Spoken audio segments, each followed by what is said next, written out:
সবাইকে happy independence day. তো আজকে হচ্ছে 15ই আগস্ট, আজকে হচ্ছে স্বাধীনতা দিবস। তো তা আমরা হচ্ছে পতাকা তুলতে যাব বলে এই ড্রেস পরে রেডি হয়ে গেছি। এই যে পুচি রানীর গেট আপ, আর ওই যে কোয়েল সুন্দরী আসছে। তো আমরা পতাকা তুলতে যাব বলে এই পতাকা নিয়ে সুন্দরভাবে সেজেগুজে রেডি হয়ে গেছি। তো আমাদের পাড়াতেই হচ্ছে পতাকা তোলা হবে, যেটা তোমাদের সাথে আগের দিনও আমি শেয়ার করেছিলাম যে ওখানে আমরা পতাকা সাজাচ্ছিলাম, আঠা দিয়ে সাজাচ্ছিলাম। তো সেখানেই যাবো আজকে পতাকা তুলতে। তো আমরা এখন আপাতত 3 জন বেরোচ্ছি, আর ভীষণ লেট হয়ে গেছে অলরেডি। ওখান থেকে কন্টিনিউ ফোন করছে, ভীষণ শর্ট টাইম আছে। তাও তোমাদের সাথে একটু শেয়ার করার চেষ্টা করলাম, যে তোমাদেরকে যেহেতু বলেছিলাম আগের দিন তোমাদের সাথে শেয়ার করবো। তো চলো, পতাকা তো সব জায়গায় তোলা হয়, তো আমাদেরটা স্পেশালভাবে শেয়ার করছি। সেই স্কুলে হচ্ছে পতাকা তুলতে গেছিলাম, তারপরে হচ্ছে এই মানে এত বছর বাদে আমরা পতাকা তুলতে যাচ্ছি।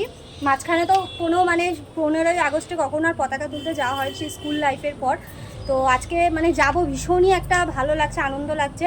তো পুচিরানিকেও আজকে সকাল সকাল ঘুম থেকে তুলে দিয়েছি। পুচিরানি এদিকে আসো। একেও আজকে সকাল সকাল ঘুম থেকে তুলে দিয়েছি। পুচি এত সকালে ঘুম থেকে উঠতে পারে না। বসো না, শোনো আমি পড়ে যাবো। তো আর ভেতরে হচ্ছে কোয়েল সুন্দর আছে। এ কোয়েল, তাড়াতাড়ি বেরো রে, লেট হয়ে যাচ্ছে। এই তো চলো চলো।